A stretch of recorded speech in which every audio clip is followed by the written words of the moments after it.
नमस्कार, मैं गौतम सचिन।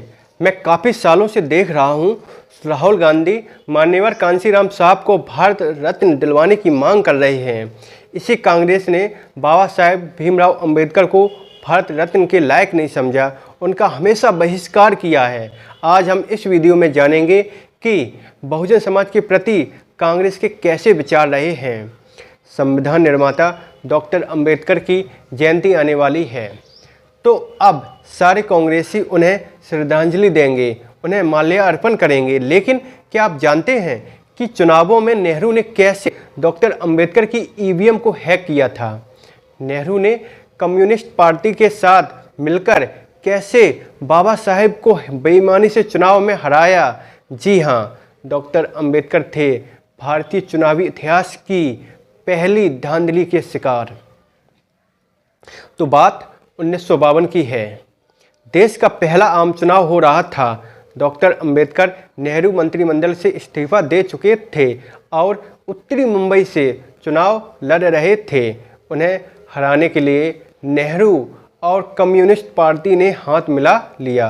कांग्रेस ने एक दूध बेचने वाले नारायण काजरोलकर को अपना उम्मीदवार बनाया। सोचिए, देश के पूर्व प्रधानमंत्री जवाहरलाल नेहरू 2 बार डॉक्टर अंबेडकर के खिलाफ प्रचार करने के लिए मुंबई गए। वहीं कम्युनिस्ट पार्टी के मुखिया बने श्रीपद अमृत दांगे ने पर्चे बंटवाए जिसमें डॉक्टर अंबेडकर को खुलेआम देशद्रोही कहा गया। कितनी नीच इनकी सोच थी। जिस इंसान ने भारत देश का संविधान लिखा, उसी इंसान को देशद्रोही घोषित कर दिया। अब नतीजों की बात। चुनाव में जमकर धांधली हुई और डॉक्टर अंबेडकर करीब 14,000 मतों से चुनाव हार गए। हैरत की बात है कि इन चुनावों में पूरे 78,000 वोट कैंसिल किए गए थे। बाबा साहेब की इस हार का विस्तार से वर्णन किया है पद्म भूषण से सम्मानित महान लेखक धनंजय कीर ने। उन्होंने अपनी किताब डॉक्टर बाबा साहेब भीमराव अंबेडकर जीवन चरित्र में इस किताब को डॉक्टर अंबेडकर पर लिखी गई सबसे ऑथेंटिक किताबों में से एक माना जाता है। इस किताब के पेज नंबर 418 में धनंजय कीर लिखते हैं कि अपनी चुनावी हार के बाद डॉक्टर अंबेडकर ने अपने बयान में कहा कि मुंबई की जनता ने मुझे इतना बड़ा समर्थन दिया तो वो आखिर कैसे बर्बाद हो गया। इलेक्शन कमीशन को इसकी जांच करनी चाहिए। वहीं समाजवादी नेता जयप्रकाश नारायण ने अपने बयान में कहा कि इस चुनाव को लेकर डॉक्टर अंबेडकर की तरह मेरे मन में भी शक है। इस बार हार से लोगों को काफ़ी आश्चर्य हुआ। वहीं डॉक्टर अंबेडकर का मानना था कि अमृत दांगे के षड्यंत्र की वजह से उनकी हार हुई है। ऐसा नहीं है कि बाबा साहेब अपने ऊपर हुए इस अत्याचार पर चुप रहे। उन्होंने इस चुनावी धांधली के खिलाफ अदालत में केस दायर किया। हैरत की बात है कि डॉक्टर अंबेडकर की हर छोटी बड़ी बात बताने वाला वामपंथियों और कांग्रेस का इकोसिस्टम कभी इस बात की चर्चा नहीं करता कि बाबा साहेब अंबेडकर इस देश की चुनावी धांधली के पहले शिकार थे और वो पहले व्यक्ति थे जिन्होंने चुनावी घोटाले पर बाकायदा अदालत में केस दायर किया था। जानी मानी अमेरिकी लेखक गैल ओम्बेद अपनी पुस्तक अंबेडकर एक प्रबुद्ध भारत की ओर बुक में लिखती हैं कि 1952 में अपनी चुनावी हार के बाद डॉक्टर अंबेडकर ने अदालत में केस दायर किया जिसमें उन्होंने आरोप लगाया कि श्रीपद अमृत दांगे की अगुवाई में वामपंथियों ने उनके खिलाफ चुनाव में धोखाधड़ी की है। इस चुनाव में 78,000 वोट रद्द किए गए थे। डॉक्टर अंबेडकर ने दावा किया कि वामपंथियों ने उनके खिलाफ गलत प्रचार किया था।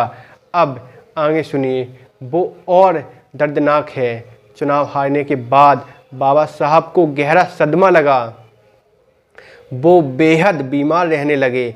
उनकी सेहत तेज़ी से गिरने लगी। ये बात मैं नहीं कह रहा, बल्कि ये बात कही है डॉक्टर बाबा साहेब भीमराव अंबेडकर की पत्नी डॉक्टर सावित्रीबाई अंबेडकर ने। उन्होंने 1952 में डॉक्टर अंबेडकर की चुनावी हार के बाद उनके बेहद करीबी दोस्त कमलकांत चित्रे को पत्र भेजा था, जिसमें उन्होंने लिखा था कि राजनीति डॉक्टर बाबा साहेब अंबेडकर का जीवन है। वहीं उनकी मानसिक और शारीरिक स्वास्थ्य के लिए शक्तिवर्धक दवा है। संसदीय कार्य में उन्हें काफ़ी दिलचस्पी है। उनकी बीमारी शारीरिक नहीं बल्कि मानसिक है। हालांकि उन्होंने अपनी चुनावी हार सह ली है, लेकिन फिर भी पुरानी राजनीतिक घटनाओं के उनके स्वास्थ्य में उतार चढ़ाव आया है। अगर वो लोकसभा में चुने गए तो कौन सा काम हाथ में लेने के लिए उनकी प्लानिंग बाबा साहब ने बना रखी थी। लोकसभा ही उनकी कीर्ति और कर्तव्य के लिए उचित जगह है। 1952 के लोकसभा चुनाव में मिली हार ने डॉक्टर अंबेडकर को अंदर से तोड़ कर रख दिया था। वो बुरी तरह बीमार रहने लगे थे, लेकिन जो झुक जाए वो फिर अंबेडकर कैसा। 2 साल बाद 1954 में महाराष्ट्र के भंडारा में उपचुनाव में वो एक बार फिर चुनावी मैदान में उतरे। इस बार भी कांग्रेस ने अपनी पूरी ताकत बाबा साहब को हराने में झोंक दी, लिहाजा इस बार वो 8000 वोटों से हार गए। पहले मुंबई और फिर भंडारा, 2 साल के अंदर मिली 2 चुनावी हारों से डॉक्टर अंबेडकर को गहरा सदमा लगा था। भंडारा की हार के बाद वो और ज़्यादा बीमार रहने लगे और आखिरकार 6 दिसंबर 1956 को उनका दुखद निधन हो गया। इसीलिए अगली बार कोई भी नेहरू का चेला या कोई वामपंथी या कोई फिर कट्टर मानसिकता से पीड़ित व्यक्ति आपके सामने जय भीम का नारा लगाए तो उसे आप ज़रूर बताएं, उसे ये वीडियो दिखाएं कि डॉक्टर अंबेडकर के खिलाफ किसने साजिश रची थी। राहुल गांधी सिर्फ दलित समाज को वोट लेने के लिए कांसीराम को भारत रत्न दिलवाने की मांग कर रहे हैं। अगर उन्हें कांग्रेस से कांसीराम से इतना ही प्यार था तो जब कांसीराम की मृत्यु हुई थी उस समय कांग्रेस की ही सरकार थी, लेकिन कांग्रेस ने बाबा साहब की तरह कांसीराम को भी भारत रत्न के लायक नहीं समझा। आज 12 सालों से कांग्रेस की बुरी हार के बाद अब कांग्रेस को बाबा साहब और कांसीराम और बाबा साहब का संविधान याद आ रहा है। एक बात और, आप कभी भी पार्टी देखकर अपना वोट नहीं करना, बल्कि एक अच्छा व्यक्ति देखकर जो तुम्हारे क्षेत्र में काम कराएगा और काम कर सकता है, पढ़ा लिखा व्यक्ति जो शिक्षा की बात करेगा, जो युवाओं के विकास की बात करेगा, उनके भविष्य की चिंता करेगा, ऐसे व्यक्ति को वोट करना, ना कि पार्टी देखकर वोट करना। जय भीम, जय भारत। मिलते हैं अगली वीडियो में। धन्यवाद। और एक बात और मेरे YouTube चैनल सचिन DS4 और Instagram Facebook account Gautam Sachin को फॉलो करना ना भूलें और वीडियो को लाइक शेयर ज़रूर करें। धन्यवाद।